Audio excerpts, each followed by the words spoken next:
নমস্কার, প্রযুক্তি বাংলা চ্যানেলে স্বাগতম। আমাদের এই চ্যানেলে বিজ্ঞান ও প্রযুক্তির রহস্যগুলিকে গল্পের মতো করে তুলে ধরা হয়, যাতে বিজ্ঞান আপনার কাছে আরও আকর্ষণীয় এবং সহজবোধ্য হয়।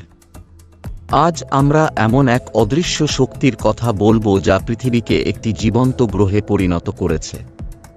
এই শক্তি বিভিন্ন রূপ ধারণ করে, যেমন হীরা হিসেবে অত্যন্ত মূল্যবান, গ্রাফাইট হিসেবে নরম এবং কয়লা রূপে জ্বালানি হিসেবে ব্যবহৃত হয়। এমনকি আমাদের শরীরের সবচেয়ে সাধারণ উপাদান, যা শরীরের মোট ওজনের 18 থেকে 19% তৈরি করে। আপনারা নিশ্চয়ই বুঝতে পেরেছেন আমি কার কথা বলছি। এই অতি সাধারণ অথচ অবিশ্বাস্য শক্তিশালী উপাদানটি কার্বন।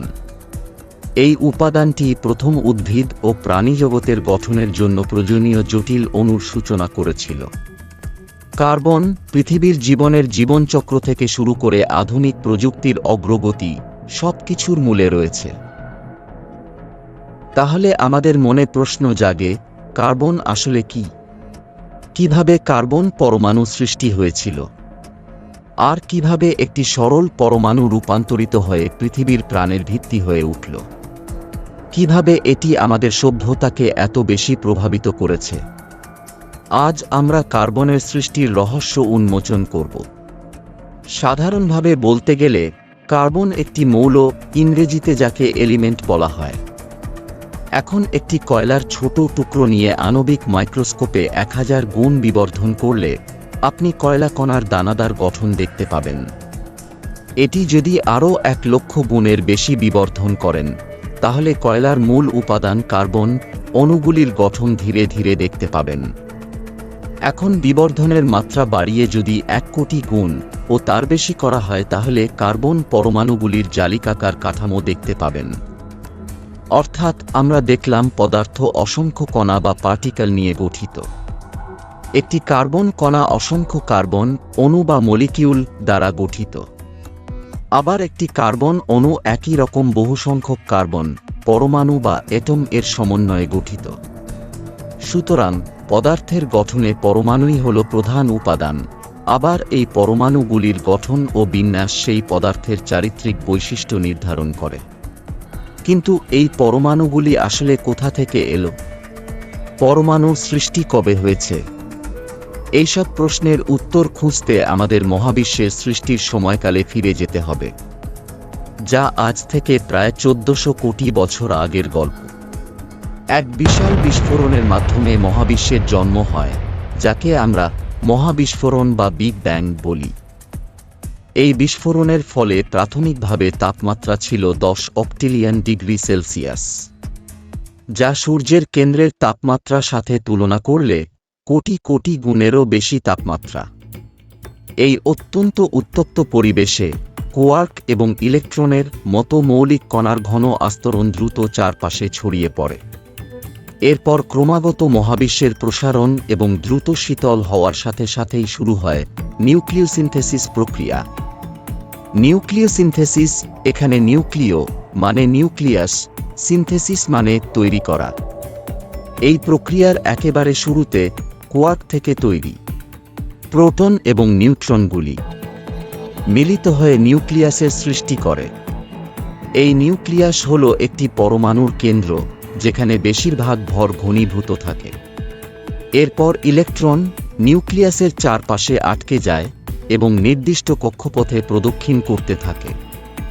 এইভাবে সৃষ্টি হয় প্রথম পরমাণুর। এগুলি ছিল প্রধানত হাইড্রোজেন এবং হিলিয়ামের মতো অতি হালকা পরমাণু। এই প্রক্রিয়া তৈরি হাইড্রোজেন গ্যাস এবং হিলিয়াম গ্যাস, যা এখনও পর্যন্ত মহাবিশ্বের থাকা সবচেয়ে আধিক্যপূর্ণ উপাদান। এইভাবে 10 থেকে 20 কোটি বছর ধরে পরমাণু গঠনের প্রক্রিয়া চলতে থাকে আর তাপমাত্রা কমতে থাকে। এই সময় মাধ্যাকর্ষণ শক্তি দ্বারা গ্যাসের ঘন অঞ্চল সৃষ্টি হতে থাকে।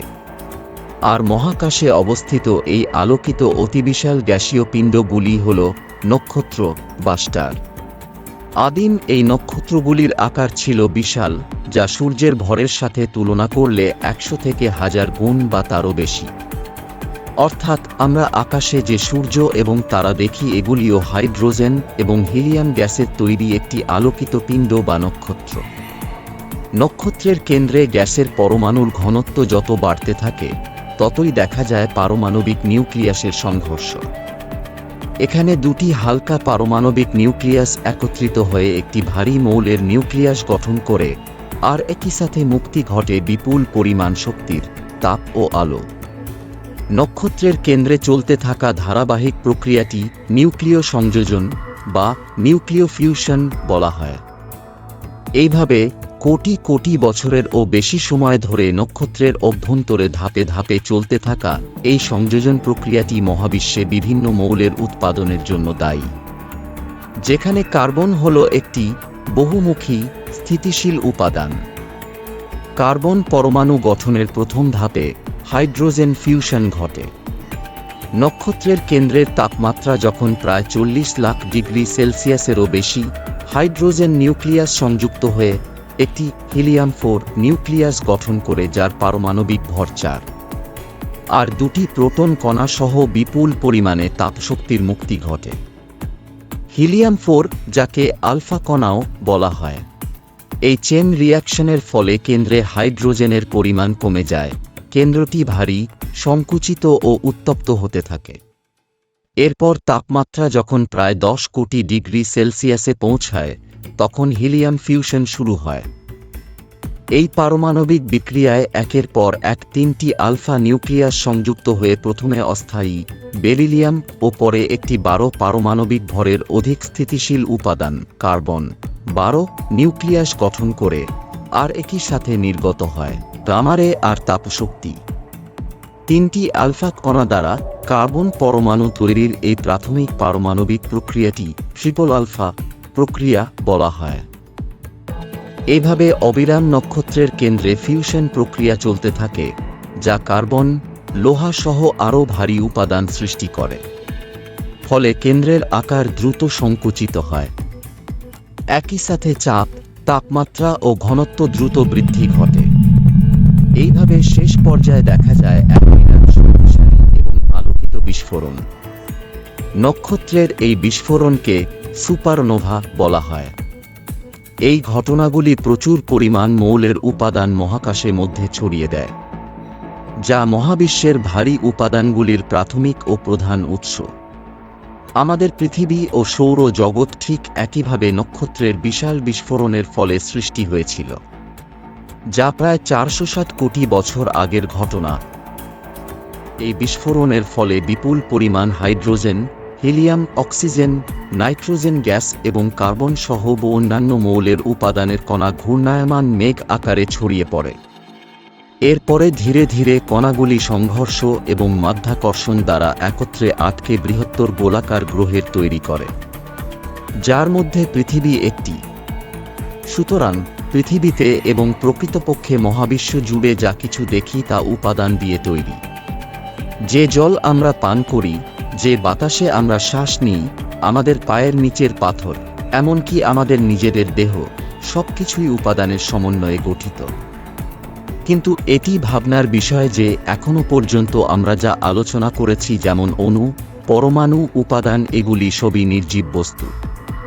আর নির্জীব উপাদানের অণু সমন্বয়ে তো নির্জীব বস্তু গঠিত হবে, এটাই তো স্বাভাবিক। তবে আমার প্রশ্ন হল, একটি নির্জীব গ্রহে কিভাবে প্রাণের স্পন্দন ঘটল? কোন মৌলের উপাদানটি সজীব অণুর জীবনের জন্য দায়ী? পৃথিবীতে প্রাণের উৎপত্তি, এটি এমন একটি বিষয় যা এখনও বিজ্ঞানের কাছে বড় রহস্য।